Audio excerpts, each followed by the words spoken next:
Alright guys, sa mapagpalang araw sa inyong lahat, meron tayong isang reaction video dito kay Karob Trip, mga nagpapakalat ng peking destabilization at pinapaharap na ng PNP.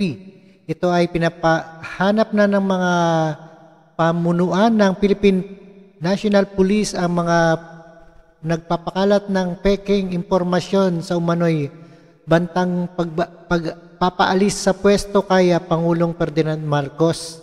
Sino kaya yon? At subaybayan po natin. Ito ang ating sinabi ng PNP chief.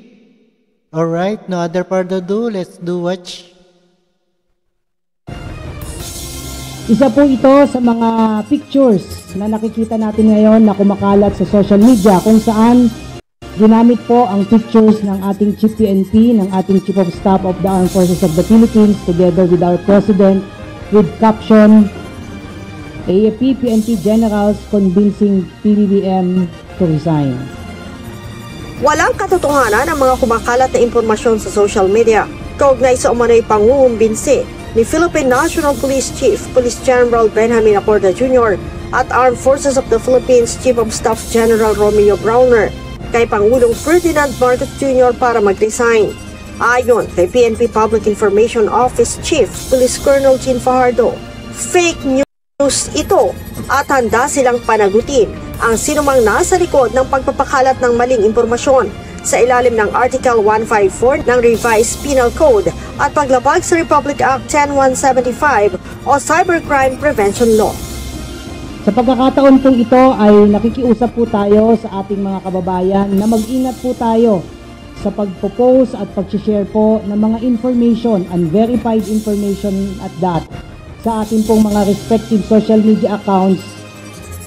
Maging responsable po tayo lahat dahil maaari po tayong maharap sa iba't ibang kaso for spreading unverified and fake news.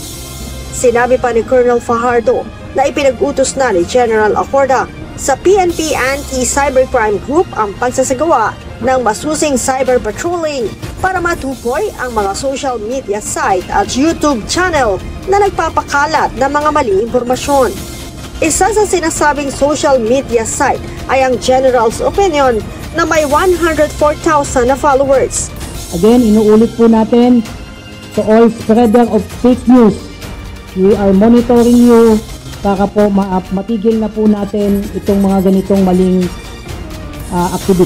aktibidad. At once ma-identify po namin kayo, we will file appropriate charges once matukoy po natin kung sino po ang nagpapakalat ng ganitong klaseng fake news using the picture of our Chief PNP. Kaugnay naman sa destabilisasyon, sinabi ng opisyal na wala silang namomonitor na paggalaw sa hanay ng pambansang pulisya ukol dito.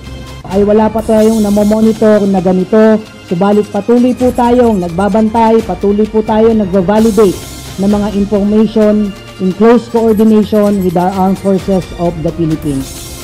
Bagamat inirerespeto ng Philippine National Police ang pagbibigay ng saloobin ng mga retiradong opisyal ng PNP at AFP, nakiusap naman ang pambansang pulisya na wag nang idamay ang organisasyon na abala sa pagbibigay ng serbisyo at proteksyon sa publiko.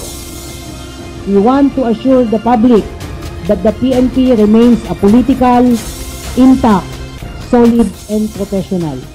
Mahal po ng inyong pambansang pulisya ang ating bayan. We will always uphold the Constitution and obey legal orders of the duly constituted authority. Ang pamunuan ng AFP muli ding tiniyak ang pagiging profesional at katapatan sa konstitusyon. Dea Ilagan. Alright, yan po, napakinggan natin ang nagpapakalat ng fake news dito sa destabilization ng mga PNP. At maraming salamat sa panonood at pakikinig dito kay Karob Trip. And peace out, keep safe and healthy, and be mindful sa inyong pinopost. At maraming salamat.